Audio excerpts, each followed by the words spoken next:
Umi Fas, saya dengar cerita bahwa Umi ini pernah lontang-lantung ya di Jakarta.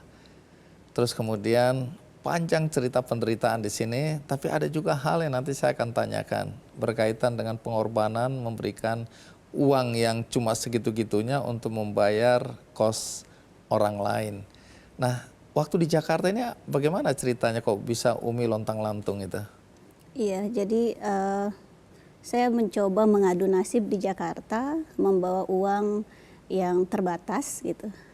Sudah bayar kosan di awal, ternyata 1 bulan kemudian belum mendapatkan pekerjaan. Gitu. Ini ijazah apa? Dengan ijazah apa ke Jakarta? SMA. SMA, oke. Karena Mau cari saya pekerjaan. Mau cari kerjaan. Setelah mencari pekerjaan belum dapat 1 bulan lamanya, maka tibalah waktunya saya membayar kosan, dan uang yang saya miliki saat itu hanya cukup untuk membayar kosan. Gitu. Jadi saya berpikir ya sudahlah, urusan makan urusan nanti siapa tahu hari ini saya dapat pekerjaan gitu kan. Jadi hari itu saya mau membayar kosan, ternyata Allah kirim seseorang untuk menguji saya. Allah hadirkan tetangga kosan, Pak, saya mau diusir yang punya kosan karena sudah telat lama. Dan kamu kan tahu saya baru habis ngelahirin. Ini perempuan ya berarti perempuan.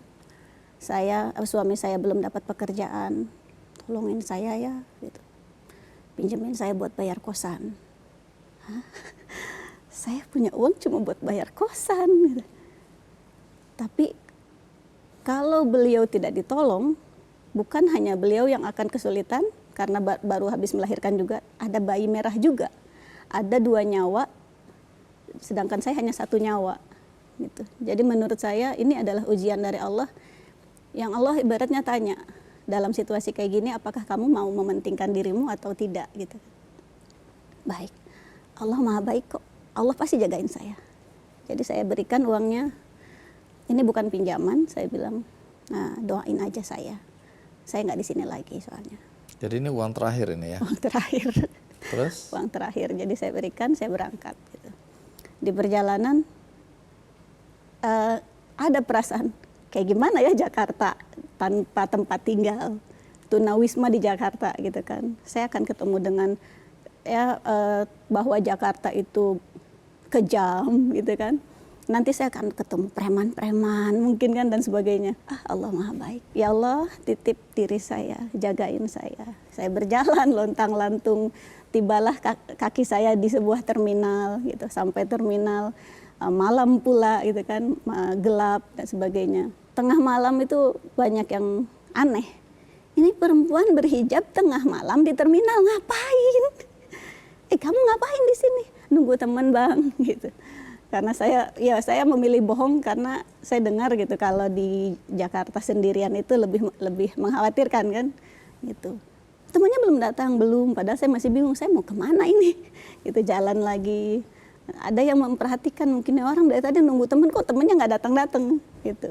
Tiba-tiba ada yang gangguin, bau alkohol, bertato penuh, preman lah, sepertinya mabuk gitu ya, mau ngapa-ngapain gitu ya. Jadi saya kayak dipegangin, diapain gitu. Itu ada yang belain gitu, ngapain lu gitu, kayak berantem lah mereka, berantem. Setelah itu samperin, lu nggak aman di sini, teman lu mana gitu. Iya bang, belum datang. Temen lu ngaco tuh. Udah makan belum lu? Gampang bang gitu. Makan nih gitu. Akhirnya saya ketemu dengan banyak. Itu membuka penglihatan saya ya tentang dunia gitu. Ya Allah, ternyata di balik tampilan orang yang tampaknya serem, itu bisa baik banget. Saya dilindungin oleh orang yang penuh tato dan bau alkohol juga sih, tapi tidak separah yang gangguin saya. Gitu. Itu saya merasa, ya Allah, baik banget bang. Gue kasihan sama lu jangan lama-lama di sini gitu. Baik bang, nanti lalu saya kenalan dengan yang bekerja malam, berteman, saya diajak menginap gitu. Saya tinggal bersama beliau. Saya pernah ikut dengan ibu pemulung gitu dan sebagainya, saya belajar. Terus ketemu dengan orang yang bekerja di warnet. Udah lu kerja di sini aja, lu nggak jelas begitu, bahaya di Jakarta gitu. Oh boleh bang gitu, boleh. Ya udah, gue bilangin sama yang punya ini. Akhirnya saya jaga warnet Di situ saya kehidupan cukup baik karena dapat makan dari bos. Saya jaga warnet, saya kenalan dengan banyak orang, baik itu melalui internet dan sebagainya. Dan saya belajar bahasa Inggris, bahasa Mandarin, bahasa Jepang, belajar komputer itu di jalanan. Itu yang kemudian itu menjadi bekal untuk saya mencari nafkah di kemudian hari. Gitu. Baik, ini masih panjang cerita, Masih panjang. tapi ada masa di mana Umi Fas ini kerja di pabrik kaset, saya Iya. dengar ya, pabrik boneka Barbie ya. Barbie. Oke, berapa lama itu perjalanan hidup seperti itu? Kalau di pabrik Barbie setahunan kurang lebih. Oke, nah sekarang sampai pada titik di mana inilah yang kemudian menginspirasi lahirnya usaha dari Umi Fas yang sekarang tumbuh dan berkembang begitu luar biasanya ya. Yaitu awalnya adalah usaha herbal ya. Herbal. Nah ini kan soal antara hidup dan mati tadi yang saya ceritakan, di mana Umi sakit keras dan game point harusnya Iya, ya. iya. Artinya ajal sudah menanti, tapi kemudian bisa bangkit. Bisa cerita apa yang terjadi hari itu? Baik. Jadi sebetulnya usaha ini tidak disengaja bahwa saya mau membangun bisnis suplemen, skincare dan sebagainya, tidak disengaja. Saya saat itu sedang enjoy menikmati usaha di pendidikan. Saya ngajar dari satu rumah ke rumah, orang lain belajar di tempat saya ada sewa tempat untuk ngajar yang tadi saya bilang bahasa Inggris, bahasa Arab, bahasa Jerman, bahasa Jepang, bahasa Mandarin dan sebagainya. Pokoknya apa aja saya ajarin yang dasar-dasar sih. Kemudian Allah uji saya dengan sakit berat, mungkin kanker rahim stadium akhir gitu ya. Karena pendarahan yang tidak henti-henti, dokter juga menyarankan untuk pengangkatan dan sebagainya gitu. Tapi karena tidak ada biaya, saya pilih untuk belajar tentang alternatif. Apakah itu bekam, pasdu, herbal dan sebagainya saya belajar. Tapi saya menyadari bahwa penyakit yang sedang menggerogoti saya bukan penyakit ringan, maka saya tetap membuat wasiat. Saya membuat wasiat jika saya tidak ada. Saat itu saya punya anak 3. Oh ini sudah menikah ya? Sudah berkeluarga. Oke. Jadi wasiatnya apa? Wasiat ya kayak titip. Kalau saya ingat-ingat apakah saya punya utang dan sebagainya gitu kan.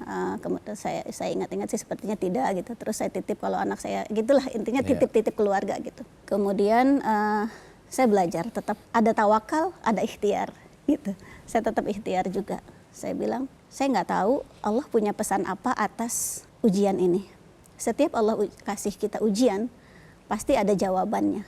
Kalau jawabannya tepat, maka kita lulus gitu kan. Tapi kalau jawabannya tidak tepat, kita mungkin akan diuji dengan hal serupa gitu atau hal setipe. Maka saya belajar, ketemu dengan oh ternyata banyak manfaat ya daun ini. Daun binahong luar biasa sekali gitu, ada di pinggir-pinggir sawah. Orang udah pada tahu belum? Sambil saya riset, saya juga membuat blog. Saya membuat blog untuk sharing apapun yang sudah saya dapatkan dari hasil penelitian saya gitu. Juga percobaan saya coba apa efeknya saya ceritakan. Saya minum daun binahong sekian lembar bla bla bla bla gitu. Ternyata efeknya saya bisa tidur enak dan besoknya saya merasa tubuh saya lebih fit. Gitu saya ceritakan. Saya cerita juga ketemu dengan yang namanya virgin coconut oil. 11 tahun yang lalu virgin coconut oil belum begitu booming. Sempat booming sebentar oleh mantan Menteri Koperasi Bapak Adi Sasono yang beliau sembuh dari sirosis hati. Kabarnya asbab dari virgin coconut oil. Maka saya bilang, wah ini keren nih, apa nih?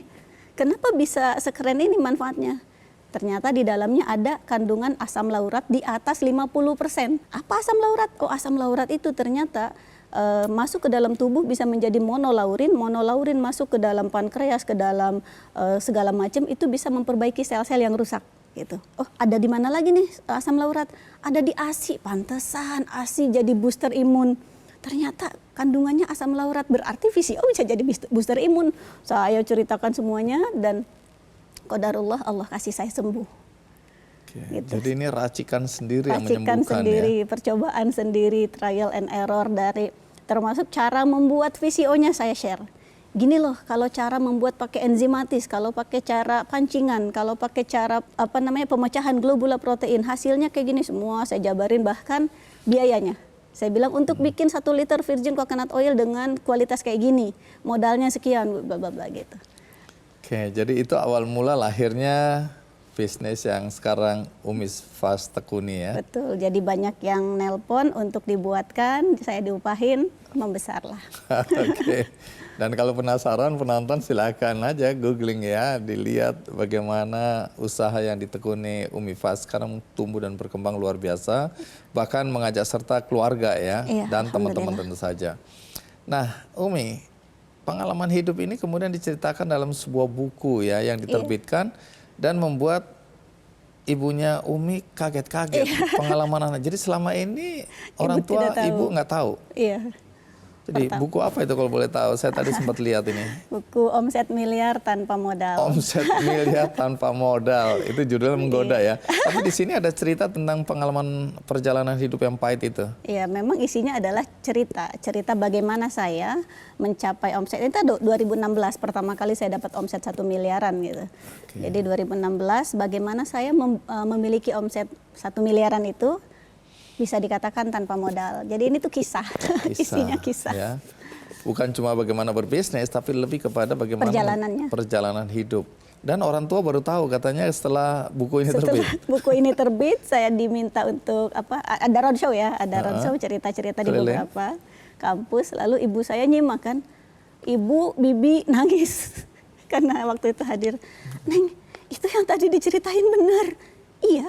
Waktu di iya. Waktu di ini, iya. Astagfirullahaladzim. Jadi memang Umi Faz nggak pernah cerita ya. Yang diceritain malah yang indah-indah. Gitu. Dimanapun saya tinggal, saya akan ceritakan yang menarik, yang menyenangkan. Gitu. Jadi orang tua baru tahu setelah buku terbit ini buku terbit. ini. Baik, nanti cerita apa yang ingin Umi lakukan karena belakangan mendirikan pesantren ya. Alhamdulillah. Karena pernah merasa tertolong atau ditolong melalui pesantren, sekarang ingin anak-anak yang juga mungkin punya pengalaman seperti Umi bisa dibantu melalui pesantren ya. Nanti Pesantren cerita itu mimpi sekeluarga sih. mimpi sekeluarga. Oke, jadi ini keluarga yang bermimpi punya pesantren. Nanti cerita tentang kegiatan bisnis dan kemudian apa yang Umi ingin lakukan di masa akan datang. Sekarang kita rehat sejenak, ikuti terus Kick Candy. Ya Allah, kenapa rasanya saya sudah berusaha baik, tapi kok seperti ini perjalanannya gitu.